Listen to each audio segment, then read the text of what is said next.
Hi Gemini, here is a general look at your solar chart for September 2012, and the focus will tend to be in and around a base of operations. So it could be centered around property, it could be related to family relationships, and in more connection with family, or maybe a tribe or a neighborhood or community over the wires.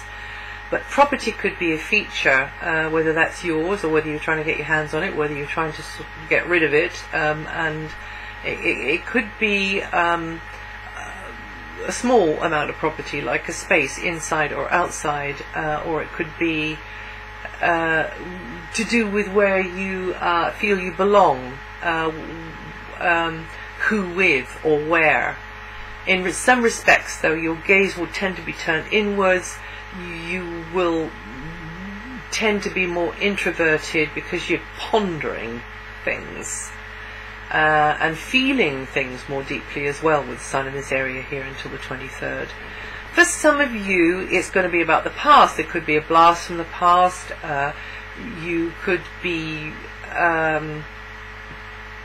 comparing the present with the past, maybe. It could be like that, feeling a little bit nostalgic, but as I say, a bit more sensitive. Also, the sun in this position here could help you feel more connected with nature, with Mother Nature, Mother Earth, and feeling the good of that. Now, your ruling planet, Mercury, is in an area, the same area, in fact, as the sun until the 17th.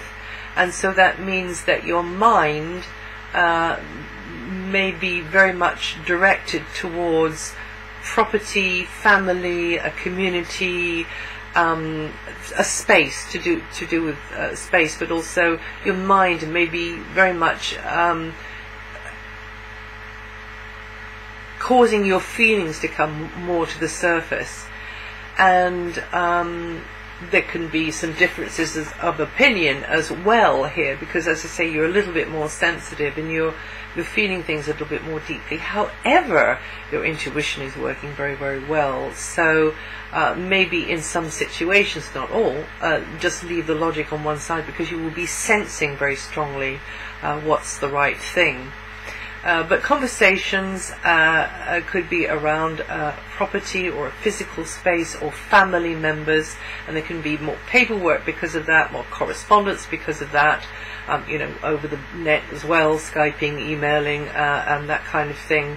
And there could be more connection with parents for some of you as well.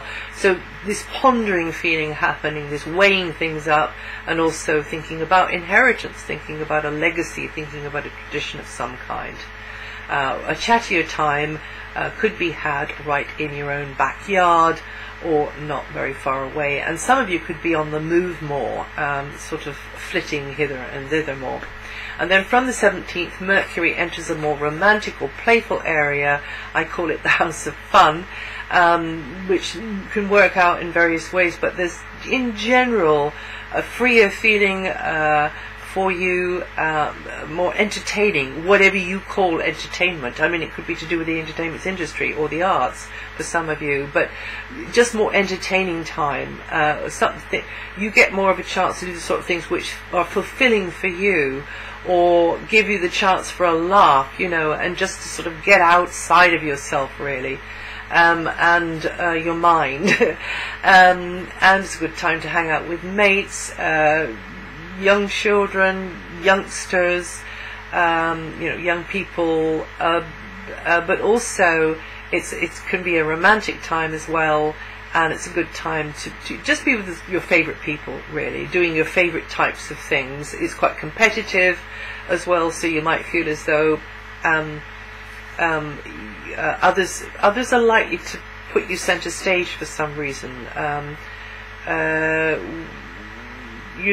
they're saying, okay, you're best at doing that, or you're good at that, I didn't know you were good at that. Or just this kind of romantic feeling around that somebody's very much admiring you. it can be like that, or it might be somebody's admiring you for another reason, you see. But generally you just feel more empowered with this energy. And now Venus, the planet of flow, is in your piggy bank sector, which is a very good place for this planet to be. It does mean that you can do well in maybe negotiation type situations, or getting yourself a bargain if you play your cards right. And if you're listening to this before September has rolled around, then get busy with the law of attraction and manifesting what you want, because these two could go very well together. Just make sure though that you phrase it in the way that you want it to happen, because you don't want this area of flow to be flowing more away from you than to you, do you? But if you are in a situation where you want to capitalize on an asset, or you want to get your hands on an asset, then as I say, you can do quite well. From the 7th then, Venus moves into your communications sector. This is right up your street, Gemini, and this transit could favorably connect you with siblings or soul brothers and sisters as well. But it's the communications sector, so it does mean that you come across as in a softer or more articulate kind of a way, whether that's through an artistic medium of expression or through speaking, writing. You can negotiate very well with Venus here, and you can be very diplomatic and persuasive as well. So whether that's in a negotiation situation, or whether that's to do with settling a feud, settling an argument or avoiding one, Venus here can bring grace and flow and fluency to your thinking and speaking, but also if you're using another medium, an artistic medium of self-expression. And also the other way around, it softens, or it makes more entertaining or artistic what you are experiencing around you as well. It can be like that. So that can be happening from the 7th onwards. So buying, selling, promoting type situations, media type situations, it's very supportive of that and creative self-expression. I must mention Jupiter in your sign until next June. Jupiter can be opening doors for you, is potential. It's a time of potential for you, and really with Jupiter in your sign, it doesn't do it all for you, but it does mean that it's a time for you to cast your nets wider, Gemini, and you early Geminians may have been feeling this already, because if you do that, then the Jupiter energy can deliver to you, and definitely you will be expanding into new fields of interest over these months until next June, and learning a huge amount. So you'll be on quite a learning curve, and perhaps feeling less stressed, being more philosophical about things, understanding that it is all an experience and we are all players upon a stage in this life anyway. That sort of feeling. But also the other way with Jupiter, you can get it wrong with Jupiter the same as you can with any of the planets. If you hit Jupiter off key, it means you're trusting too much to luck, you're flying by the seat of your pants, you're taking too much of a gamble. So try to keep things simple and realistic, and keep at least one foot on the ground. But the Jupiter energy is likely to land something in your lap when you least expect it. It's like, whoa, that's a big thing, and somebody's actually offering me that. Am I going to be overwhelmed here? Is this too big for me? Can I do this? Will I be playing above my ability here, and not in my league? So those sorts of questions might come up. But hey, this Jupiter only comes around once every 12 years, so don't set yourself up for a fall. Now that would not be a good thing to do, but having said the sensible thing to you, Jupiter is, in your sign and over these months, and you're more than likely to get more than one thing that comes along, you see.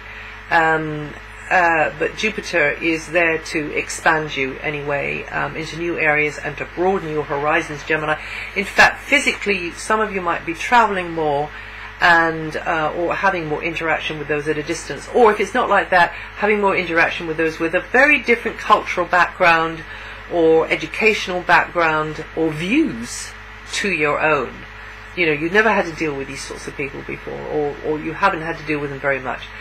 Or it's an area of interest, an area of expertise that you don't know much about when the transit starts, but by the time the transit's finished, if you feel pulled to it, then you will know a lot about the area of expertise, whatever that is. It might be something, you know, intellectual, academic. So it will definitely plunge you into new territories, new fields of interest, unusual environments, and just be more adventurous in your thinking. And spread your wings, Gemini. This is your year to do it, or rather your several months to do it until next June. Neptune, I'm just going to mention again, can be causing some lack of focus or escapism, particularly for you early Geminians. It may mean that you've got to put on hold maybe your own desires and be there for others more, or be more selfless, or be more compassionate. It might be like that. You just got to be more nurturing towards others, because you see, Neptune is the planet which is the least physical and materialistic of them all, and it isn't quite a strong angle to you early Geminians. It's coming from Pisces, so you've just got to be this planet is the planet of higher service, so you just got to be thinking the bigger picture. And if you are at a stage in your life where you've just got to be a component, then you've just got to be a component at the moment. But it doesn't mean to say everything's on hold and everything's stopped. You've just got to be there to enable others. And in enabling others, this planet of karma, it does actually mean that you're enabling yourself as well. But it's very, very subtle, the way it works.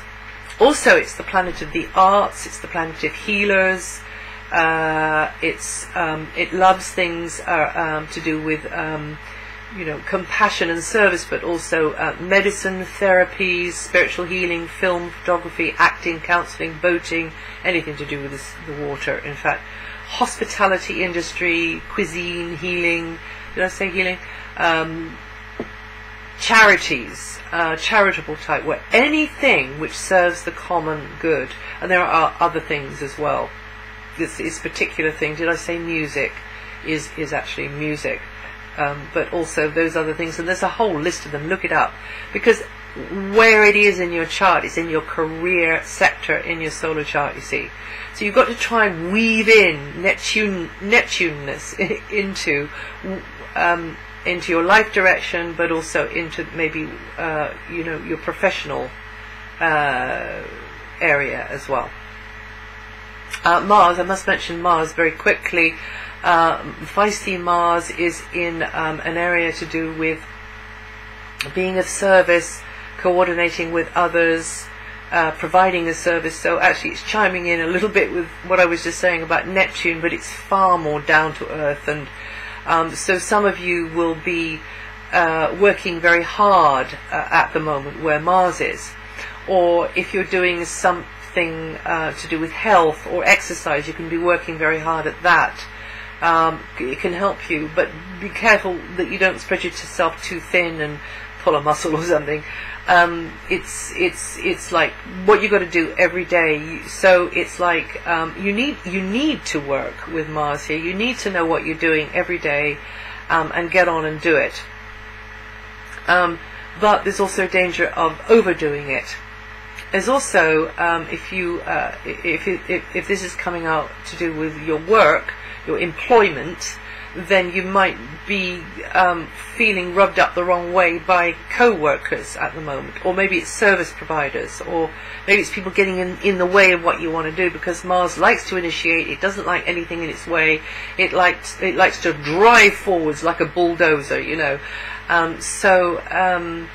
If it's centered around employment, or it could be centered around health matters, or just exercise, that kind of thing, then just be careful that you don't overdo it. And But if you put your back into it, if you really, get behind things with Mars in this area of your solar chart, whether it's about you providing a service to others or whether it's about you doing your own thing, Mars actually does like to do its own thing in this area. It's best to get on with your own thing as much as you can. And Venus in the area that she's in from the first week means that things will soften down, things will be sort of friendlier anyway, so that will oil the wheels for you and perhaps take the edge off Mars's sharper behavior in this area to do with how we do it, the method, the technique, or whatever. But in general, I think you will be working harder. The energy is there for you to work harder. If you haven't got anything particular to do with Mars in this area, then you need to find something to do, because you can actually be glad that you did, because you can get a lot done. And from the 23rd, there's a creative, more outgoing, less emotional vibration around, because that's when the Sun moves, and then the Sun actually moves into the house of fun. I call it the house of fun anyway. And if you go to my website, if you're not there already, you'll find what the slower moving outer planets are doing at the moment, because you've got to set this against the background of those always, and find your rising sign or your moon sign if you know them. Don't pay too much attention to the dates that I say. If it is your rising sign or your moon sign, the dates work best with the sun sign. And I hope all this helps, and I'll see you the next time.